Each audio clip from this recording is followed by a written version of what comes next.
Vous écoutez Sophie Durocher, Cube Radio. Vous connaissez l'organisme pour les droits des femmes Québec, PDF. Ils ont organisé hier une manifestation costumée comme les servantes écarlates devant l'Assemblée nationale pour dénoncer le projet de loi 2 qui, selon elle, va faire reculer les droits des femmes dans différents enjeux.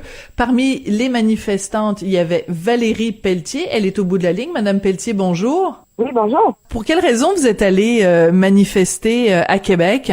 En fait, les membres de PDF Québec sont allés pour contester le projet de loi 2 qui actuellement vise à faire vraiment un révisionnisme du langage et de la façon qu'on perçoit la réalité de hommes et femmes. Donc, ça vise à permettre qu'on puisse changer la mention de sexe sur les cartes d'identité. Et nous, ce qu'on dit, c'est que c'est vraiment important de garder la caractéristique de sexe biologique. On n'a pas de problème avec que les personnes qui ont un sentiment d'identité de genre incongru ajoutent une mention de genre, mais pas qu'on efface la question de sexe. Ça a des tonnes d'impact partout. Il y a aussi tout un révisionnisme du langage par rapport à la question des mères, où on se retrouve avec des formulations comme parent ou personne qui a donné naissance à l'enfant, personne qui porte l'enfant. Donc, on vit vraiment un effacement du mot mère dans tout ça. Alors, il y a vraiment plein de raisons aussi par rapport au fait que ça amène à accepter que des enfants pourraient avoir un sentiment de genre qui serait tellement important qu'il faudrait intervenir médicalement pendant qu'ils sont encore mineurs. Alors, c'est toutes des choses sur lesquelles PDF Québec a des réserves. Donc, en tant que membre, je participe activement à cette militance-là. D'accord. Bon, il y a beaucoup d'éléments dans ce que vous venez de nous dire, donc on va les prendre un par un. Donc, par exemple, l'identité. Moi j'ai 56 ans, toute ma vie, quand une femme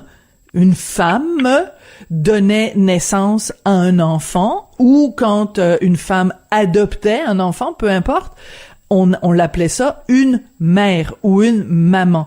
Donc, qu'est-ce qui vous inquiète dans la possible disparition, et ce serait documenté comment cette disparition du mot mère? C'est à cause du projet de loi 2 sur la gestion pour autrui, c'est pour ça? Oui, une autre membre de PDF pourrait être disponible pour répondre plus amplement aux questions sur la GPA. C'est moins mon domaine d'expertise, mais effectivement, on se retourne avec plein de façons de twister le langage qui mène à l'effacement des mères et donc à la réalité des femmes qui sont femmes puisqu'elles ont un corps de femme, qui a des aptitudes biologiques, qui fait que c'est la raison pour laquelle on nous a opprimés depuis que le monde est monde. Donc moi, j'ai pas été opprimée en tant que femme parce que je me sens femme ou parce que j'ai l'air d'une femme, mais vraiment foncièrement parce que j'en suis une. Donc c'est les capacités reproductives de mon corps qui fait que toutes les générations de femmes avant ma grand-mère ont été forcées d'être encabanées à faire des tâches domestiques et à s'occuper des enfants pour fournir une descendance au mari. Donc c'est vraiment dans un schéma où on s'éloigne pas du patriarcat en fait. Ce qu'on fait, c'est qu'on dit qu'on consolide une identité de genre qui encore mériterait vraiment d'être débattue. C'est quoi ça, une identité de genre? Un sentiment qu'on aurait pas un alignement entre le corps et l'esprit, donc ça nous ramène à un dualisme aussi qui nous ramène vraiment à la religion, l'idée qu'on aurait comme une sorte d'âme immatérielle dans un corps. Donc nous, on dit c'est vraiment dangereux parce que ce que ça donne sur le terrain, ça donne que maintenant, depuis plusieurs années déjà, au niveau fédéral, Statistique Canada répertorie sous la base du genre et non plus du sexe. Alors le risque de ça, on se retrouve avec des prisonniers hommes dans des prisons pour femmes, c'est déjà le cas. On se retrouve à répertorier des crimes de nature sexuelle qui sont des viols commis par des hommes envers majoritairement des femmes et des enfants, comme étant il suffit que cet homme dise se sentir femme. Alors comme maintenant, on a besoin que de s'auto-identifier dans un genre pour faire changer sa mention de sexe. Donc c'est ça qu'il faut comprendre. Là. Ça a des répercussions, c'est pas banal. Alors on impose des personnes de sexe masculin, donc des corps d'hommes, dans des prisons pour femmes, dans des refuges. On dit aux petits-enfants que c'est possible de pas être né dans le bon corps.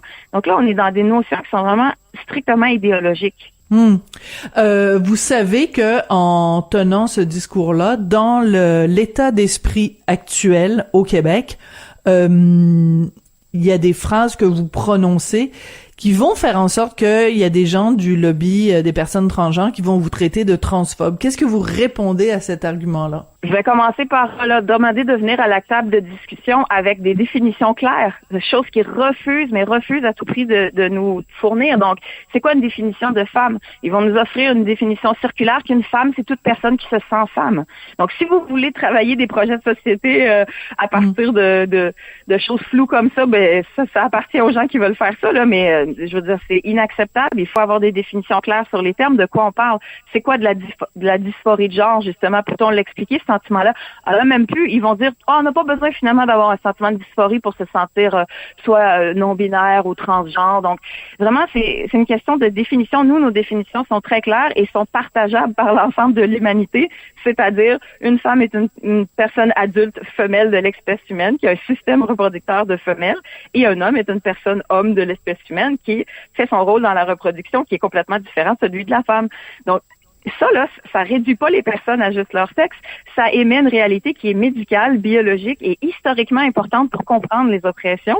Puis si on enlève ça, on n'a plus de vocabulaire pour décrire la réalité et on se retrouve à effacer les femmes, on se retrouve à effacer les personnes homosexuelles et les lesbiennes surtout, parce que c'est toujours les femmes qui vont en subir plus que les hommes. Les hommes ont aucun problème à refuser des personnes de sexe féminin dans leurs espaces, ils l'ont toujours fait. Mais nous, si on décide dans nos lieux qui sont presque toujours des lieux de care, donc des lieux de soins, comme des refuges, des groupes de soutien pour femmes seulement. Si on dit qu'on refuse une personne de sexe masculin, puisque son expérience vécue et ses luttes sont pas les mêmes que les nôtres. Les luttes des personnes transgenres sont les luttes des personnes transgenres. Ils ne recoupent pas vraiment avec les luttes féministes parce que souvent on se retrouve, nous on veut parler d'avortement, on veut parler de la réalité de notre corps, on veut parler de la difficulté de vivre sous des stéréotypes, puis on se fait dire tout à coup, non, mais ces stéréotypes-là, en fait, c'est super important, ça aide à définir notre identité, Donc, on n'a pas le même discours, c'est pas les mêmes combats. Alors, laissons les féministes faire des débats qui centrent la cause des femmes et laissons les personnes trans s'organiser et faire leur combat. Mais c'est pas ça qu'ils veulent. Ce qu'ils veulent, c'est un hijacking de notre vocabulaire, de nos espaces, de nos mots. Une personne qui se dit femme veut être reconnue comme exactement la même chose qu'une femme. Donc, c'est ça qu'il faut que les gens comprennent. Moi, qu'on me traite de transphobe, ça fait 4 ans que je suis pris dans ce combat-là environ. Ça me coule par-dessus. Moi, j'arrive à la table de discussion avec des définitions claires, avec l'idée de voir comment ces concepts-là affectent la réalité de groupes qui existaient préalablement. Donc, le groupe femmes est un groupe opprimé qui mérite vraiment ses propres luttes et ses propres structures pour justement adresser ses besoins. Mais là, on se retrouve dans un effacement total de tout ça. Et donc, l'effacement des lesbiennes est particulièrement marquant puisque si on dit que c'est pas l'homosexualité, que c'est maintenant l'attirance au genre, donc une femme lesbienne attirée strictement par les femmes n'est presque plus capable en société de vouloir organiser un événement qui serait non mixte, qui serait seulement entre femmes, encore moins de refuser ce qu'ils disent être des pénis de femmes. Donc là, c'est ça qu'il faut voir, c'est que nous, de notre côté, on se fait gaslighter solidement, puis on se fait constamment dire que notre réalité n'a pas d'importance et que le genre doit remplacer le sexe, en fait, et on n'est pas d'accord avec ça. C'est simplement je comprends. Ça fait pas ça a été méchant, c'est qu'on peut pas donner des gains à un groupe opprimé au profit d'un autre groupe opprimé.